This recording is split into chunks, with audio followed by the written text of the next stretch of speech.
to see you, Beth Ellen. Hello, Angie. What can I do for you today? Yeah, so thanks for joining us again today. We'll just ask a few questions about your industry, what you're publishing in, and then also a little bit about your specific Edge research report too. So can you tell us a bit more about yourself? Oh, okay, just a bit. I'm now almost at the end of my fourth decade in aerospace, safety critical applications, avionics, UAVs, military, civilian avionics, and so on, with the Israeli Air Force, Israeli Ministry of Defense, Civil Aviation Authority of Israel. And recently, in the last few years, I'm teaming with my good friend and partner, Vance Hilderman from Fusion, who is also an SAE instructor and also steers many pots at SAE, and together, better stay away from us. In the last few years, I'm the SAE instructor for aviation cybersecurity regulation, the DO326 set of standards. I'm sitting on a few SAE standard making committees. You can see two of those, G32 for cybersecurity for cyber physical systems, which takes place, by the way, as we speak. I'm missing today's meeting, but hope they'll get along without me. They'll surely get along without me. And artificial intelligence, that's for the next step of development. And about a year ago, SAE's Ms. Monica Noguera talked me into developing an Edge report, which a year later brought me here to you to discuss things with you. That's about it. And we're very happy to have you. And thanks again for joining us instead of the committee meeting, even though we know they're missing you as well.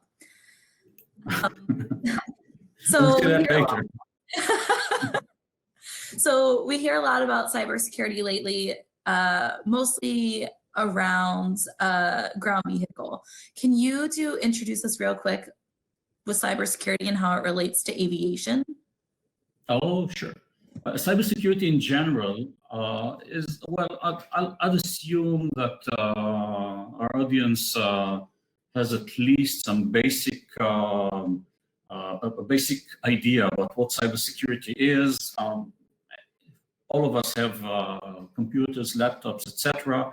Neither of us likes to have their property penetrated, their information compromised, etc. The only thing is that aviation, and specifically airplanes, aircraft, are cyber-physical systems. They exist not only as information systems, although there's a lot of information in them, but they're also physical entities. So compromising their security, their information security, may lead to catastrophic results. Now, the criminals who try to penetrate, sometimes succeed in doing so, are quite different. When they try to penetrate a bank or even your privacy at home, they would usually go for your information, be it for the financial value of it, or for the privacy value, or just for fun, so to speak. I can see no fun in it, but they can, okay? But cyber-physical criminals, and by the way, I don't use the term hackers, as I have a few folks I'm friends with. Some of them are ethical hackers, and they hate hackers being the term being associated with crimes. They have the distinction of hackers and criminals. Okay, one of them, by the way, have contributed to my Edge report, and that's probably arguably the first hacker to ever contribute to an SAE report. I assume, I know of no one before that, but just to illustrate in a quick 10 seconds clip, what's the difference between information hackers and cyber physical hackers, specifically aviation hackers. Have a quick look at this clip. Hopefully it won't jam our audio. Just a second. Can you please stop sharing your presentation for a second, Beth Ellen? Okay. Now, just a second. Can you let me share something, please? I don't have this. I can only share my screen. Okay, now, there we go.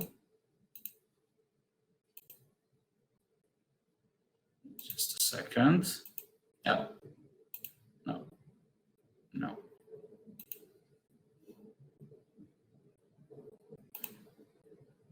Okay.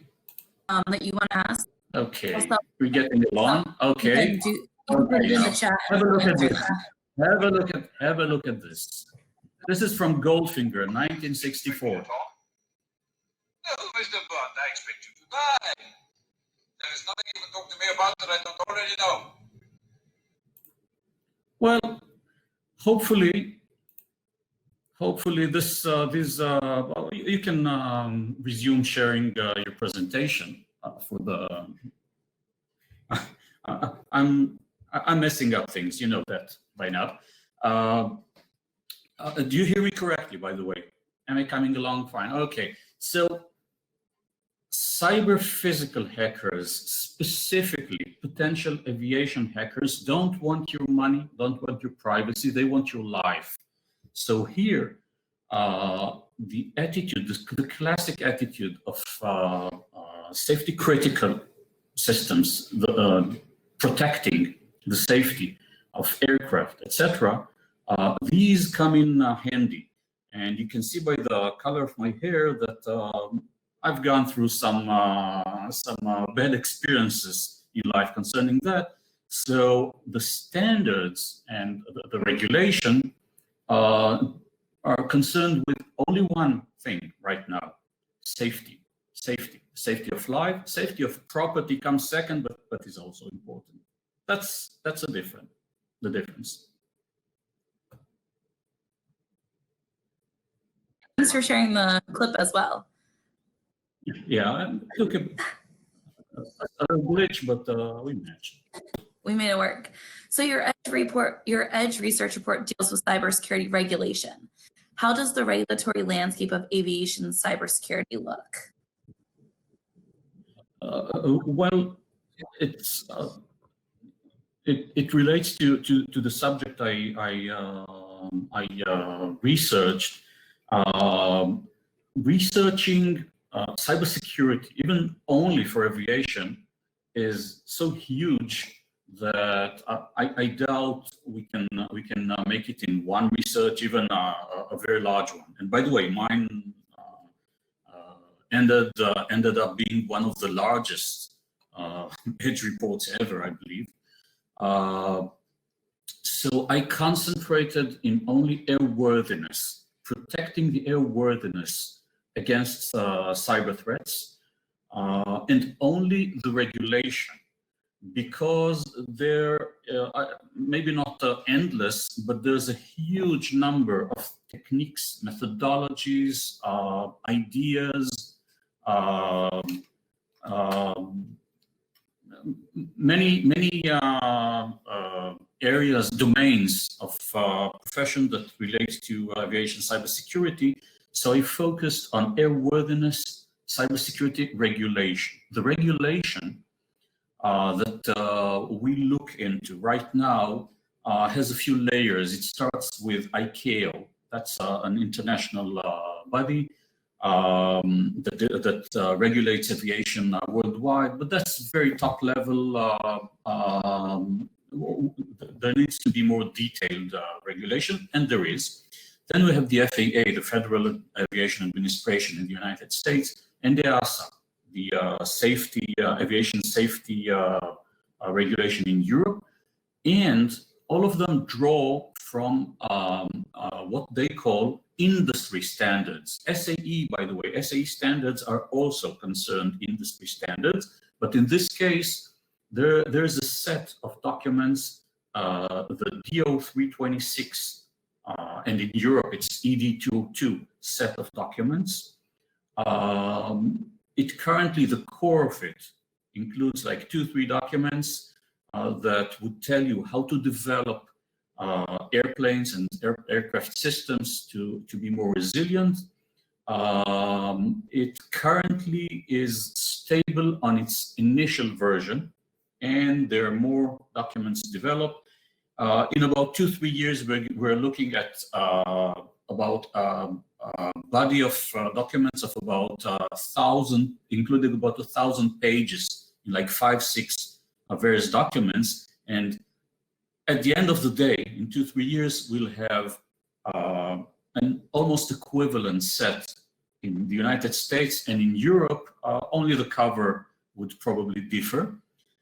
And these are tightly coupled with, tightly related to the existing aviation and airworthiness, safety critical standards, software development, hardware development, system development standards like DO 178, DO 254, ARP, SAE, ARP 4754, 4761, which, by the way, I lately also got to be the instructor for SAE for them, as well as in partnership with my friend Vance Hilderman, and it all relates. It all relates. They are very closely tied to each other.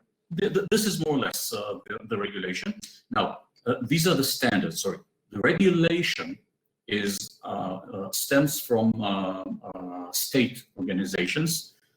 In the United States, the FAA is about 70 to 80% of the way in making the set of standards, the DO 326 set in the US, the acceptable means of compliance.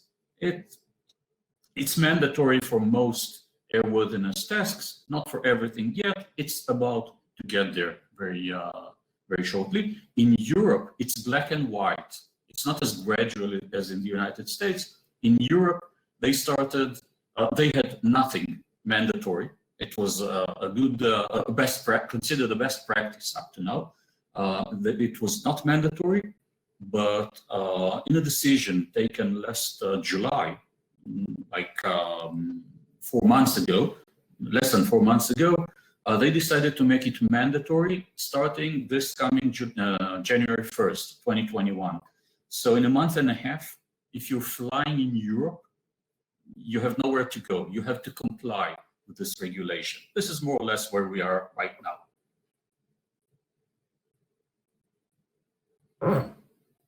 For sharing that. I did get a few questions and we'll answer those after. But one thing I want you to elaborate a little bit more on the value that this EDGE report is providing to the readers. So I know you kind of went into the EDGE report, but what's the actual value of it to the reader? Okay.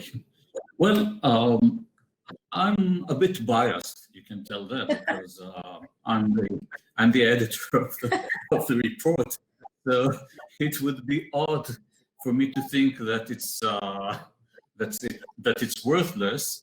But I have some inputs to support my very positive views about the report. In general, I've been telling you about cybersecurity, the cyber threats, cybersecurity, and about the regulation. And had we stopped there, you would say, okay, we're done, almost. The Europeans have accepted it.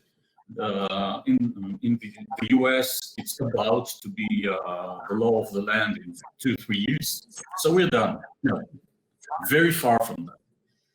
And I'm not even relating to the fact that these standards keep evolving because to quote one sentence of these projected 1,000 pages, this standard is work in progress.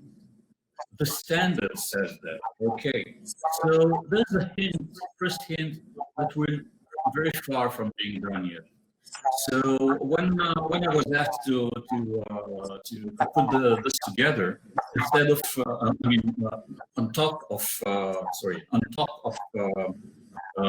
putting together the views of a dozen extremely intelligent, knowledgeable, and helpful folks who helped me with the stuff. By the way, the greatest help I've got was from people whom I disagreed with, because they stirred the deepest form of thinking in the process.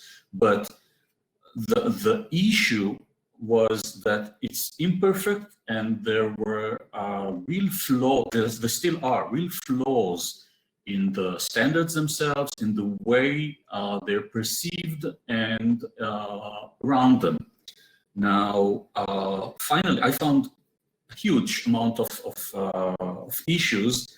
I sorted them out in 6 different domains of issues, of uncertainties or unsettled domains. Each of them includes 6 topics, 6 different topics. So in general, you'll have 36 different issues with the current regulation, and how to comply with it, and how to not comply with it. By the way, this report could have easily been named "How to Destroy Your Certification in 36 not easy, but in 36 steps." Okay, and it goes. I just sorted it out top down, beginning with the aviation ecosystem that wraps up airworthiness.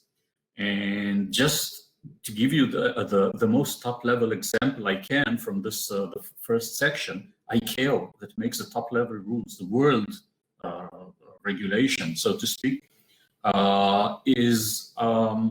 includes some very high profile players, very high profile actors that are explicitly defined as the worst cybersecurity threats on Earth.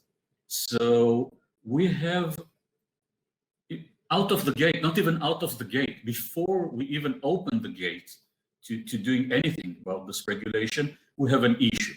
And then it boils down to the supply chain, that if this regulation is taken seriously, and not even literally, but just seriously, many supply chains in the aviation sector would be shattered.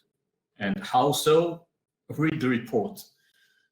Then there are issues with how to comply with these regulations. Some of the regulations and some of the regulators are still overwhelmed with this new regulation, and it's not black and white. There are issues, there are dilemmas with complying with the regulation.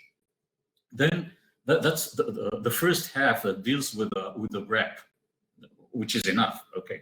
The second half, the other 3 domains, are more technical, and they deal with gaps, actual gaps. The standards say a lot, but not enough, obviously. So there are gaps. Some of them are technical, some of them are conceptual. The 5th domain, the second of the technical domains, is about inherent dilemmas. There are conflicts within the standards themselves. They're a bit messy, to flatter them, okay? And sometimes you get contradicting compliance mandates. That's interesting.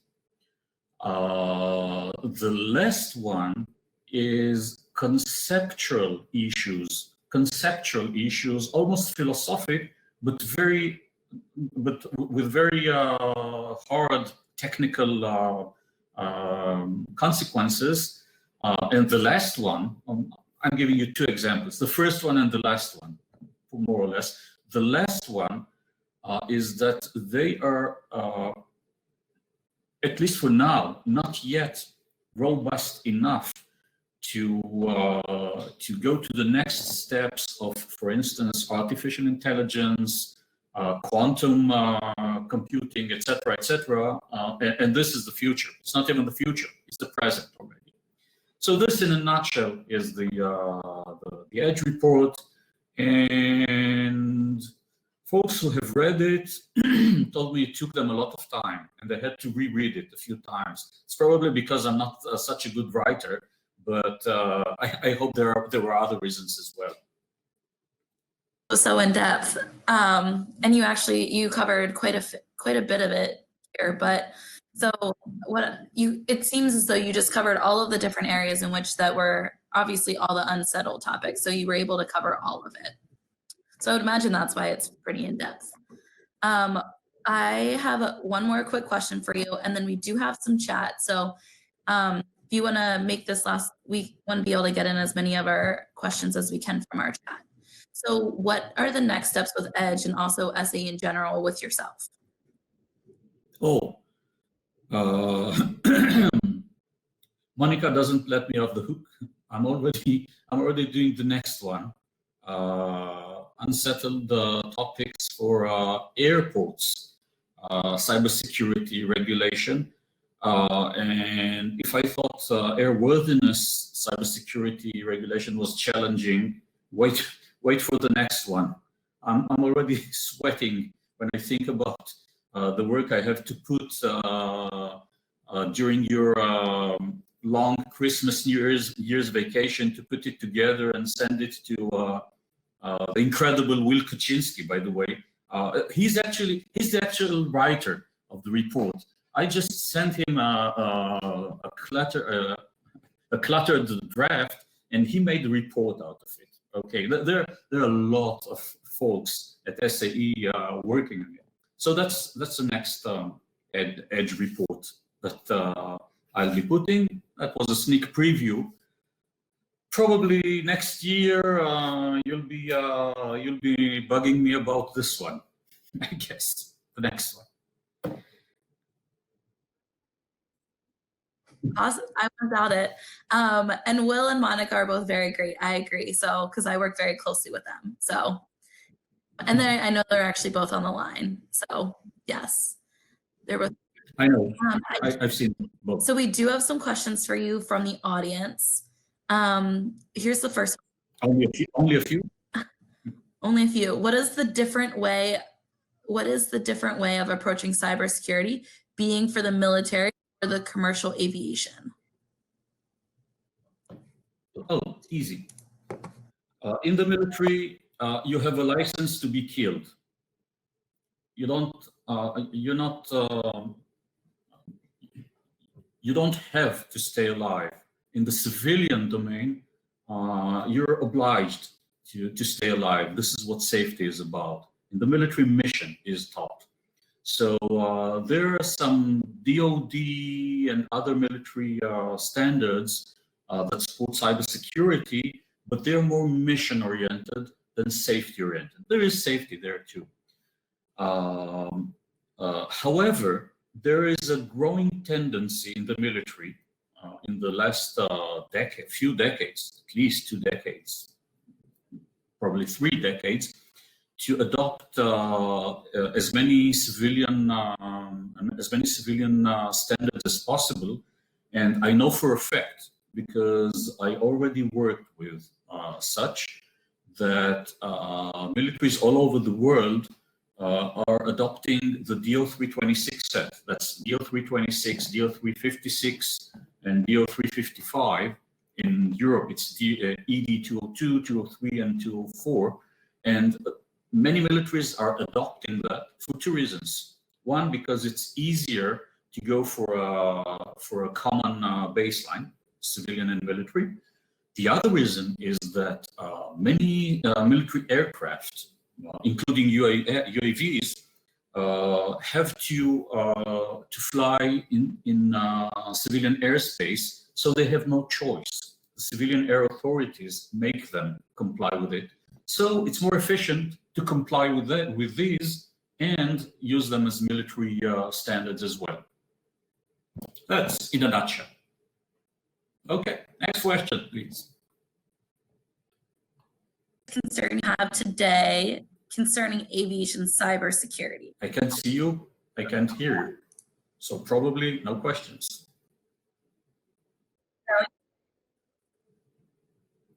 Okay, now I can. Now you can? Okay. What is the biggest concern you have today concerning aviation cybersecurity? Can you repeat that? I mean, I lost you. I lost audio. What is the biggest concern you have today regarding aviation cybersecurity? It's a question that can be understood in a few ways.